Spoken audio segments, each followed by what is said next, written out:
Finally Pakistan के general Asim Munir को USA ने इनवाइट करा है अपने सेलिब्रेशन परेड के लिए। तो इंडियन मीडिया की या इंडियन जर्नलिस्ट की किस तरह चीखें निकल रही है, पहले आप ये सुनो। दोस्तों, आप सबका स्वागत है न्यूज टाइम के संग में। दोस्तों, अमेरिका का 14 जून को आर्मी डे है। आर्मी डे के अंदर स्पेशल इनविटेशन ट्रंप साहब ने किसको भेजा, आपको यकीन नहीं आएगा। पाकिस्तान के general Asim Munir will be the special guest on the US army day parade, जो उनका जश्न। तो जाहिर सी बात है भाई, जो लोग जंगे जीतते, और मैं आपको सीधा आसान लैंग्वेज में सुनाऊं, इसमें कोई मतलब मैं डिफेंस की कोई बात नहीं कर रहा, कोई डिप्लोमेटिक बात नहीं कर रहा, इसमें सिंपल सीधा आसान फार्मूला यही है कि जो जीतता है उसी को बुलाया जाता है। आप स्पोर्ट्स उठा लो, आप दुनिया का कोई भी मामला उठा लो, जो जीते हुए लोग होते हैं उन्हीं को बुलाया जाता है, ना कि जो जिनकी हिस्ट्री बहन बेटियां पेश करने की रही हो 1000 साल, या जो सरेंडर करने के लिए जेडी वेंस को कोले कर रहे हो, उनको नहीं बुलाया जाता। उनके खुद एक ग्रेस है। सेलिब्रेशन डे पे कोई फटीचर किस्म के हारू भगोड़े लोगों को थोड़ी बुलाया जाएगा, लड़ने वालों को बुलाया जाता है। वहां पर उनको बुलाया गया है। कमाल की बात है साहब, कमाल की बात है। तो इतनी मोहब्बत पाकिस्तान से। 14 जून को यूएस आर्मी डे का जश्न है। हिंदुस्तान को तो बुलाया नहीं और बाकी किसी को तो बुलाया नहीं, लेकिन पाकिस्तान के जनरल असीम मुनीर को वहां बुलाया। तो इसमें किसकी गलती है? वो लेजर आइड वाला जयशंकर, उसकी गलती है? वो चूतिया खुद का जेम्स बॉन्ड अजीत डोभाल, मतलब वो लड़भक्त की एक टोली होती थी, उसको जेम्स बॉन्ड बोलते थे और उसको लेजर आय वाला बोलते थे। अच्छा, ये दोनों मफरूर है, ये मैं आपको बता दूं, ये दोनों मैदान से गायब हो चुके। जैसी भारत माता की आलमी ताकतों का फैसला है पाकिस्तान को ऊपर लाने का, कहीं आप समझ रहे हो चाइना का फैसला है, रशिया का, ये सारे आलमी ताकतों में आते। इन 3 बड़ी लोबियों ने फैसला करा कि पाकिस्तान को इतना बड़ा बना देंगे कि पाकिस्तान, मतलब देखो अभी तक है एशिया का इजराइल, पूरी दुनिया का इजराइल बन जाएगा, जिसकी चाहे वहां मंजी ठोकेगा, जैसे भी इंडिया की ठोकी है।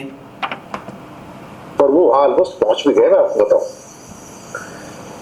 उनके साथ अमेरिकन एडमिनिस्ट्रेशन की लंबी बैठक होगी और माना जा रहा है कि उसमें चाइना के ऊपर, टेररिज्म के ऊपर, इंडिया के साथ जो युद्ध हुआ है उस पर बातचीत होगी।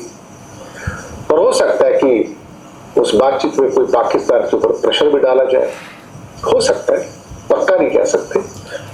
लेकिन इतना सुनने में आया कि पाकिस्तान की झोली फिर से भरने जा रही है और अमेरिका फिर से बिलियंस ऑफ डॉलर का खजाना देने जा रहा है उनको। इतनी मेहरबानी साहब, इतनी मेहरबानी तो लैला मजनू के बीच में हो सकती है, हीर रांझा के बीच में हो सकती है। इंडिया को तो भिगो के ट्रंप रोज मारता है और मोदी सहता है। मोदी की तो रोज उसको इंसल्ट करनी है।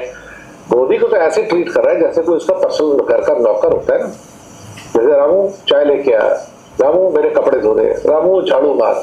हमारा तो ये हाल किया उसने, मोदी का हाल किया। हम हिंदुस्तानी उसके सामने झुकने को तैयार नहीं है, 140 करोड़, लेकिन मोदी झुका पड़ा उसके सामने। अब मुनीर वहां पर किस रोल में है? कहने को तो जनरल असीम मुनीर है, लेकिन मुझे लगता है कि वो तो पाकिस्तान को रिप्रेजेंट कर रहे हैं। वो तो ऐसे वहां पर बात करेंगे जैसे कोई उनको पाकिस्तान के प्रेसिडेंट होते हैं और उनके पास सारी पावर हो। अब वहां पे 2 बड़े ऑफर देने जा रहे हैं मुनीर साहब। पहला ऑफर होगा कि जैसे अमेरिकन प्रेसिडेंट निक्सन के पीरियड में जिस तरह पाकिस्तान ने चीन और अमेरिका की दोस्ती करवाई थी, अब शायद दोबारा से दोस्ती हो सके। हालांकि रेयर अर्थ में तो बात बन गई है। दूसरा, जनरल मुनीर ट्रंप एडमिनिस्ट्रेशन के साथ दोस्ती को मजबूत करने के लिए पाकिस्तान की धरती पर जो मिनरल्स है बलूचिस्तान में, वो खजाना अमेरिका को सौंपने जा रहे हैं कि तुम यहाँ जितना मिनरल चाहिए यहाँ से निकाल लो। अमेरिका को यही सौंपने नहीं जा रहा भाई, सौंपने वाला काम तुम्हारा होता है। जैसे तुमने प्राइवेटाइजेशन कर ली अपनी इंडिया में, गोरों को जगह भेज दी, यहाँ पे ऐसा नहीं होगा कि प्राइवेट नहीं हो रही है जगह। हाँ, उनके पास वो वसाइल मौजूद है, वो इंस्ट्रूमेंट मौजूद है जो निकाल सकते। देखो पाकिस्तान के पास 70 साल से मौजूद थे। ऐसा तो नहीं है ना कि कोई ऊपर से हमने दुआ करी और वो आ गया एकदम से। ये कि हम लोग ने 70 साल कोशिश करी, नहीं निकले। अब दूसरों को आ रहा तो हमें परसेंटेज भी मिलेगी ना, तो उसका बहुत ज्यादा पाकिस्तान के अंदर उसका मतलब आप असर देखोगे।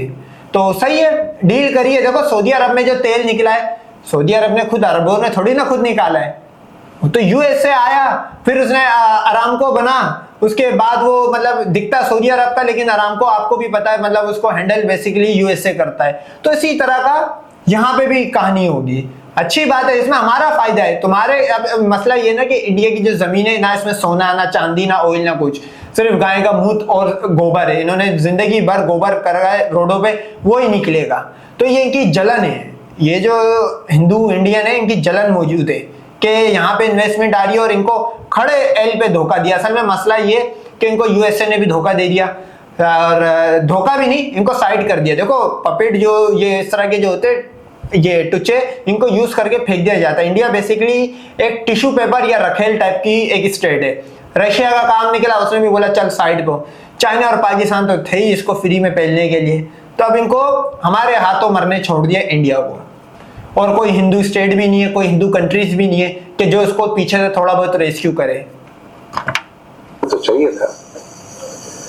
चाइना थोड़ा सा दुखी है कि भाई तुम सारे के सारे मिनरल्स क्यों दे रहे हो, लेकिन मिनरल इतने ज्यादा है कि चाइना भी निकाल ले और अमेरिका निकाल ले तो भी कम नहीं होते वहां। तो चाइना कोई दुखी नहीं है। पहले पाकिस्तान ने चाइना से ही बात करी होगी, जब चाइना ने बोला तभी ये हो रहा है। क्योंकि पाकिस्तान का अगर असल कोई ट्राई एंड टेस्टेड दोस्त है, देखो आप किसी पर 100% भरोसा नहीं कर सकते, ये जियोपॉलिटिक्स का असूल है। लेकिन अगर कोई अभी ट्राई और टेस्टेड हुआ वो चाइना है, तो चाइना से ही पूछ के पाकिस्तान ने इसकी हाँ भरी होगी, ऐसे कोई नहीं। और ये चाइना और यूएसए आपस में मतलब एक तरह का दोस्ती करने जा रहे, तो ये उसका एक नतीजा है, ये मौजूद है बलूचिस्तान में मिनरल्स वाला। करोड़ों टन का मिनरल मौजूद है वहां पे। अब वहां पे रेयर अर्थ भी है, उसके अंदर रेयर अर्थ भी है और सोना चांदी कॉपर भी है। तो इसको लेके ट्रम्प जो है थोड़े से काफी उत्साहित है और उनको लगता है कि ऑफर बहुत अच्छा है। इससे उसको पाकिस्तान को दो फायदे होंगे। एक तो वो अमेरिका का टैरिफ वॉर से बच जाएगा और अमेरिका उसके ऊपर प्यूनिटिव जो टैरिफ होते हैं वो नहीं लगाएगा, तो वो बच जाएगा। और बलोच जो रेबल्स है, विद्रोही है, उसके ऊपर भी लगाम लग जाएगी। मुझे लगता है कि हिंदुस्तान के लिए फिर एक मैसेज है, भैया मैं तो पाकिस्तान के साथ खड़ा हूं, तुम्हें जो करना है कर लो। अब मोदी जी सब वहां पे जाएंगे तो एक बार फिर से इंसल्ट करवाएंगे और ट्रम्प छोड़ेगा नहीं मोदी को। उसका 10 राष्ट्र अध्यक्षों के सामने मोदी को इंसल्ट भी करेगा, ह्यूमिलेट भी करेगा, बेइज्जत करेगा, मुझे पूरा यकीन है। लेकिन अगर कोई पाकिस्तान का बंदा आ जाए तो उसके ऊपर तो वारी वारी जाऊं, कुर्बान जाए, ओए लानती जान मैं तुझ पे कुर्बान। ऐसे हालात पैदा हो गए साहब, क्या किया जाए। पाकिस्तान के ऊपर तो पूरे फिदा हो चुके हैं ट्रम्प साहब और पूरा अमेरिका, जिसे जो करना है कर लो। और हिंदुस्तान को रोज भिगो भिगो के मारता है, सारा प्रशासन मार रहा है, ट्रम्प भी मार रहा है। अब आपको पता लगा कि एक कंट्री पे रिलाय होना या एक कंट्री की रिपोर्ट्स अपने मीडिया पे चलाना या एक कंट्री के जरिए अपनी कंट्री में लड़कों का मतलब जो यंगस्टर थे उनका दिमाग बनाना कि अमेरिका जो बोल रहा है सही बोल रहा है, आज इंडिया को कैसा बैकफायर करा। और क्या वजह है कि पाकिस्तान को अरबों करोड़ों dollar, billions trillions of dollar Pakistan को मिले, लेकिन हमने कभी भी अपने जो नई न्यू जनरेशन थी उसको ये फीट कराओ कि अमेरिका आपका दोस्त है, फला आपका दोस्त है, ये है तो वो है। तो ये एक फर्क है, ये इसमें आता है रिलीजन का। सीधा सीधा किसी को बुरी लग रही है अच्छी लग रही है मेरे एल पे, इसमें सीधा सीधा रिलीजन का आएगा। हमारे पे नॉन मुस्लिम पे बिलीव करना मना है, मतलब अंधा अंधा एतमाद की मैं बात कर रहा हूँ। वैसे दोस्ती कर सकते हो। इनके यहाँ पे क्या है, इनके यहाँ तो आपको पता है इनकी माताएं, होली माता सीता ही उठ के चली गई थी वहां पे। तो इनके यहाँ पे ये टोटल रिलीजन का रहेगा, क्योंकि जो हिंदुओं का या इंडिया की जो डीप स्टेट है वो टोटल हिंदूवादी है। तो ये आपको फर्क पता लग रहा होगा कि रिलीजन कहाँ कहाँ मैटर करता है इंसान को। सिर्फ डेली लाइफ या में मैटर नहीं करता है, यह आपकी कंट्री और एक स्टेट बनाने में भी कितनी हेल्प करता है, ये आपने आज सीखा होगा। शुक्रिया आपका। आपने देखा कि वो अपनी गवर्नमेंट को कोस रहा है, अपनी डिप्लोमेसी को कोस रहा है और जयशंकर पे लांते मार रहा है इनडायरेक्टली, क्योंकि डायरेक्टली मारेगा तो गद्दारी का केस लग जाएगा। तो पाकिस्तान की आपको पता है हर जगह से जीत हो रही है और जीते हुए जो जंग जीते उन्हीं के ही घर में आपको ढोल ताशे दिखते होंगे। तो बहरहाल इसी तरह की और रिएक्शन वीडियो के लिए हमारे चैनल को सब्सक्राइब करें। Cricket with